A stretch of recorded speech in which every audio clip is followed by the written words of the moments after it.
We're going to connect the dots for anybody who has ears to hear. Some people are going to want to dispute this, but we're not going to argue with anyone. This is what's going on. There is no Q, there is no anonymous that has any information about this government or anything else that's going on. They have been leading you down a path of lies, all to hide the truth. And here's what's really going on. FEMA has more power than the President of the United States or the Congress.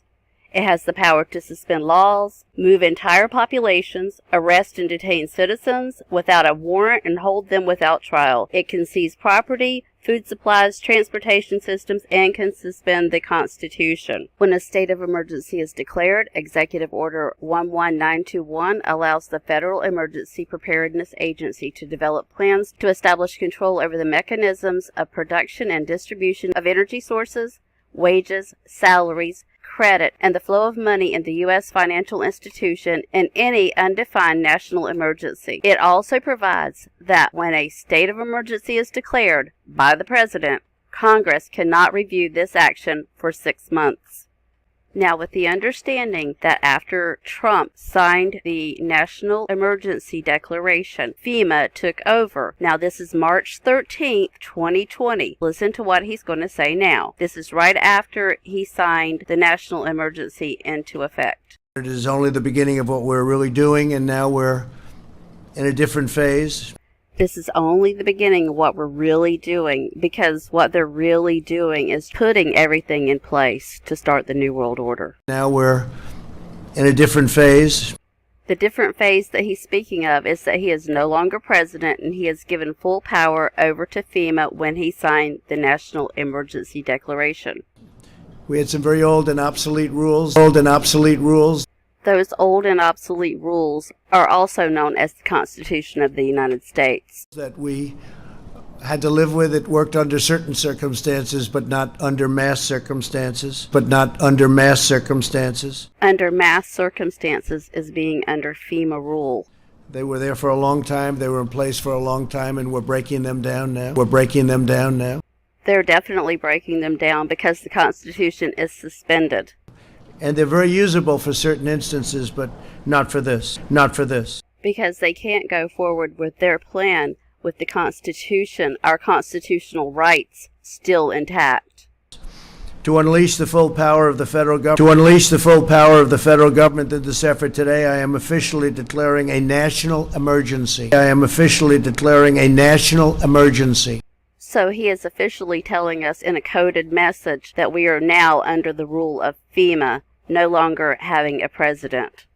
Fast forward to March 19th, 2020, in the FEMA National Response Coordination Center.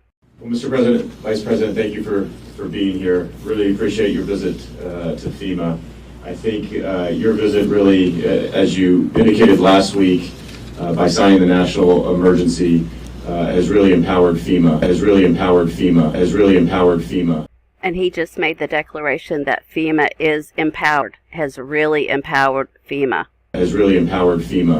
Fast forward to April 10th, 2020, in plain words, it's been my great honor to have been their president. Past tense. The American people have been so disciplined. It's been my honor to be their president. I've said it before, I'll say it again, I'll say it always. It's been my great honor to have been their president, and it's been my great honor to have been their president. I have a big decision coming up, and I only hope to God that it's the right decision, but it'll be based on the input from a lot of very talented people, very smart people, and people that love our country. Thank you all very much. Thank you. He actually will not be making any more decisions. This group of people that he says will be helping him make decisions are the ones that are making decisions now, because it is FEMA that is making the decisions. And as you can hear in this live briefing, Trump obviously does not know what's going on, because he said, you should have let us know, when Mike Pompeo said, we're in a live exercise. Pompeo says this is a live exercise. And what you'll hear in the background is Donald Trump say, you should have let us know. This is not about retribution. this matters going forward. We're in a live exercise here to get this right. We need to make sure that we're in a live exercise here to get this right. We're in a live exercise here to get this right. We're in a live exercise here to get this right. Does he sound like a man that's in control of anything anymore?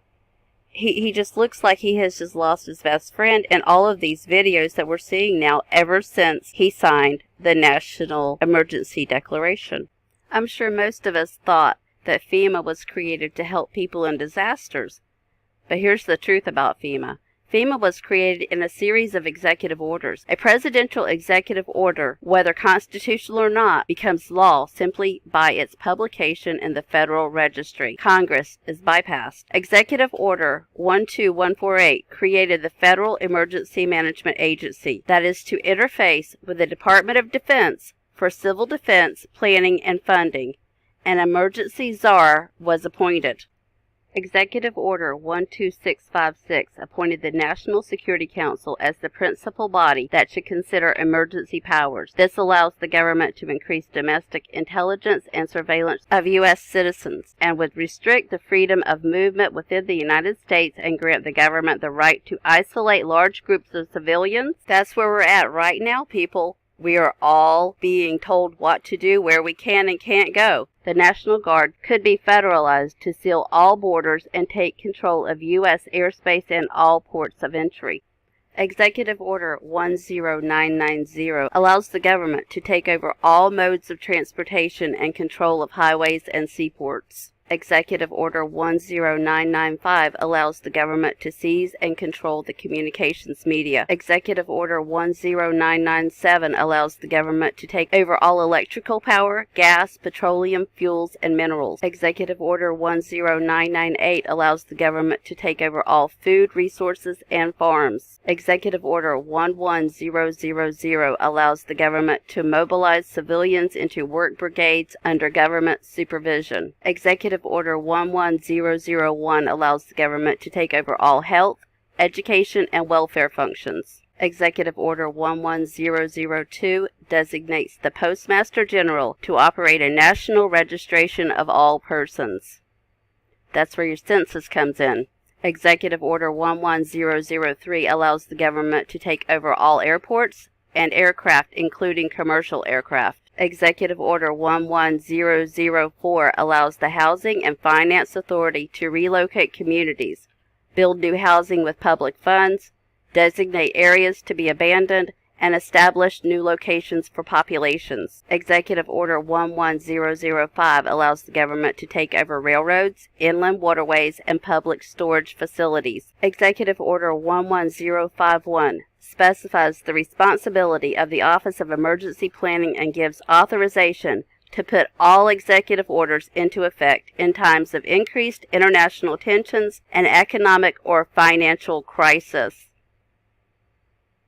Executive Order 11310 grants authority to the Department of Justice to enforce the plans set out in executive orders, to institute industrial support, to establish judicial and legislative liaison, to control all aliens, to operate penal and correctional institutions. And Executive Order 11049 assigns emergency preparedness function to federal departments and agencies, consolidating 21 operative executive orders issued over a 15-year period. We are Americans, part of something larger than ourselves.